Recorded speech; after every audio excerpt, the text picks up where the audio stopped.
this, he's right there. Hopefully we get a bite. Right by, oh my God, right beside the boat. Look at that, it's right at the back of the boat. Yeah, we're in. Okay guys, so this week of Journey of a Fisherman, it's all about catching two of my favourite baits.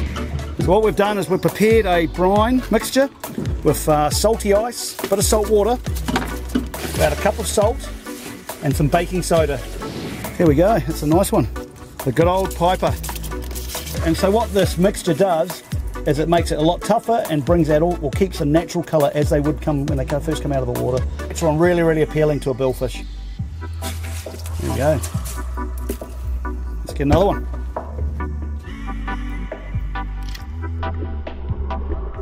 There we go, we're hooked up. Come to Papa. And we're using a D-hooker here, so we don't have to touch the skin at all and just keeps them in the best possible condition. We've just got the burley trail going here, and now we've got our second bait in here that we really want to get. We've just got our little HAYABUSA SABIKI rig there, just behind the burley trail, trying to snag one of these guys. There we go, look at that. That's the yellow-eye mullet. One of my favourite baits. Mullet. Let's get into the ice slurry mix here, but you see it's a little bit more wide-bodied and very streamlined as well, so they make a really good swimming or pitch bait. Alrighty, we're in business now. Woo. Oh yep, that's the one. That is a stunning bait. And there we go. That should just about do us there. That's a good selection of yellow-eye mullet and piper. We're going to leave those on ice for the night and rig them up tomorrow morning. Perfect. Hey guys, we've had our baits on ice overnight for about 10 hours. As you can see here, we've got our yellow-eye mullet and our piper. But first things first, let's talk about all the equipment that we're going to use for this process. We've got our little chugger baits here. I love chugger baits. Gives it a nice bit of action. It pops, especially with a slender bait like the piper. And we've got a little tube in here which separates the circle hook from the bait, so you can get a nice hook set. Rigging needles. We've got our rigging floss. Pair of cutters here. So use that pretty much for cutting off the pec fins and the beaks on the piper. Knife. We've got a little tube here that we use for pushing the eyes out or deboning if we need to. Pair of scissors here for cutting the floss. Last of all, we'll go over this later on, that's my circle hook rig and how we actually tie it on. So, right, let's get into it. First bait we're going to rig is the piper. Right, now we've got our piper. The first thing we want to do with it is we're going to prepare it, get it ready for rigging. There's three things I do. First of all, I'm going to put a little nick in its butt so I can get all the air and all the gut out of it. And the good thing, we've salted these up last night, so they're actually nice and tough. So you can sort of squeeze them a little bit more than you normally would if they weren't salted. Second thing we do is we're going to cut off the beak. And third thing is we're going to cut off all the little pec fins off that bait, so we know they're not going to be hanging out and making it swim a little bit lopsided or not so natural. And the last thing we're going to do is we're going to take the eyes out. I just use a needle on the piper. They've got smaller eyes, and that's also trying to get rid of any air cavities in the bait. Really important. Air cavities basically make it float. There we go. Now that bait is pretty much all ready to go. Now we've got our rigging floss. Usually about 600 or 700 millimeters.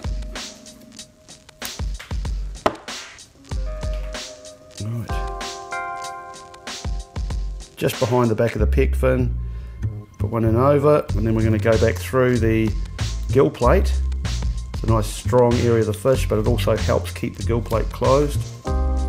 One side, go for a zigzag sort of formation on it, keeps it nice and tidy looking but also very strong. And we go back through pretty much the same holes that we come out on the other side. Okay, so we've got that, and we're going to go an overhand knot here,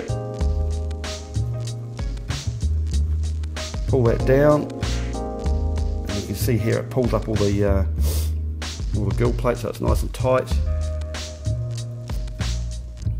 Back through the eye socket, alternate, so they're going opposite ways. In this case, we're going to tie this off at the bottom here, again with another overhand knot. And it also helps keep that gill plate nice and closed.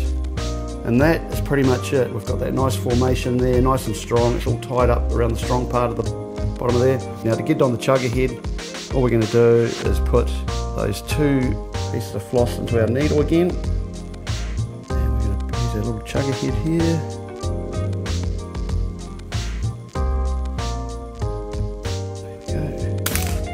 Nice slimline profile, little chugger head there. It's going to swim really well. What we can do, right, just to hold that for now, we can do one overhand knot down into the tube, and we have a bait all ready to be rigged up there. To attach that to our circle hook rig, is basically we're just going to put the line through it and do a series of overhand knots to get that in the right position, and yeah, you're off you go.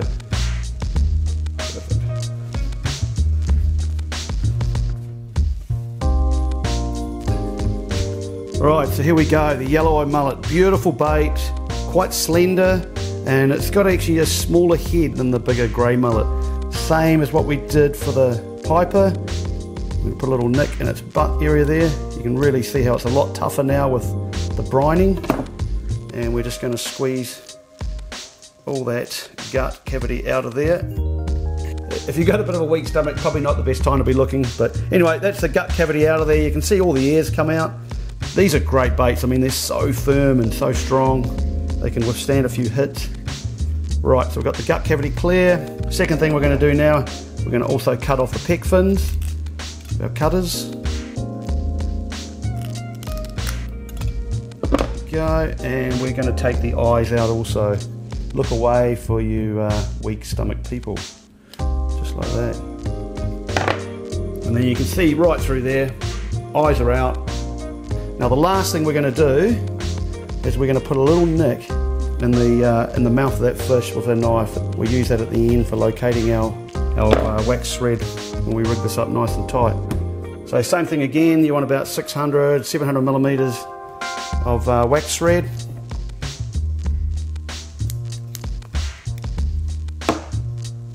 Rigging needle.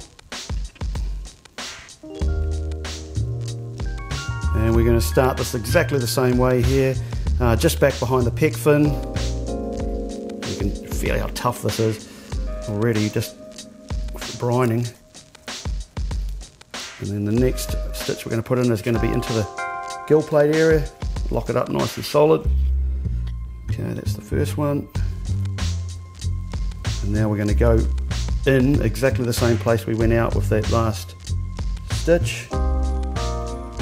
Get that nice crisscross pattern there, and then because we've got that stitch sort of halfway into the gill plate area, when we put that knot, the overhand knot down in here, it's going to lock up and keep those gill plates nice and close. We don't want those flapping around. They're just it's another thing that makes it not swim so evenly and tidy. There you go, look at that, all nice and tight, crisscross pattern. It's all locked up on the bottom there. We're now going to put a stitch, one through that side, the eye socket, another one through that side of the eye socket, and another overhand knot. Tie that up nice and tight there. So what we're going to do is we're going to leave one tag that's going to be hanging there. The other tag we're going to put up through the roof of the fish here on the head, so that's going to go directly up, come out in the middle of the head. Okay, so now we've got a line at the bottom, a line at the top, so we're going to put another overhand knot there, and we're going to tighten that up right into the center. That locates that little slot we put in there earlier on.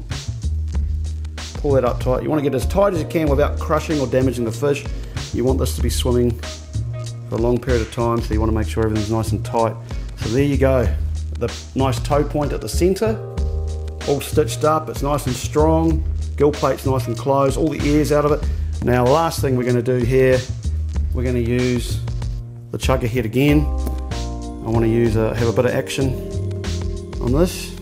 So the idea for this bait is we are using it as a pitch bait. So we're raising our fish on the teasers, dropping this bait back to where we into the zone, so to speak, pull the teasers out and cross it over with this bait. And it's great. I think the hookup rate is much better on a circle hook.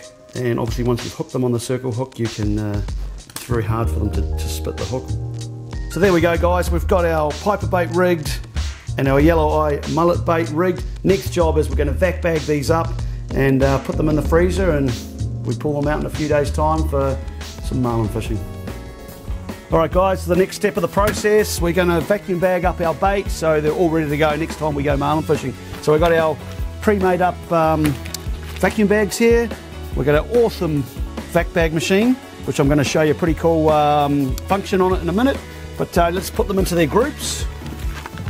So we've got our piper here, pre-rigged with the chugger heads already on. So basically we just pull them out and they are good to go. Nice big long bag, so we're not going to bend them or crush them. The great thing with this vac bag machine is it has like a variable control on it, so you can actually control how much air is sucking.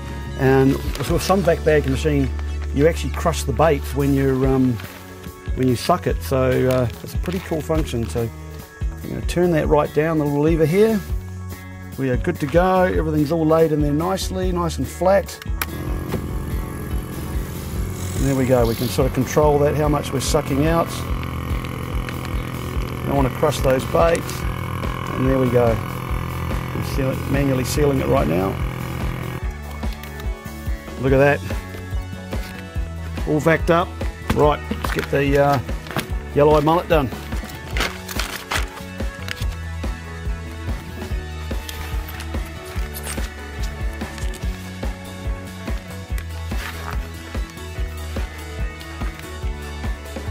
There's nothing more satisfying than catching, preparing and rigging your own baits, and they're even more satisfying when you hook up on a marlin on your own baits.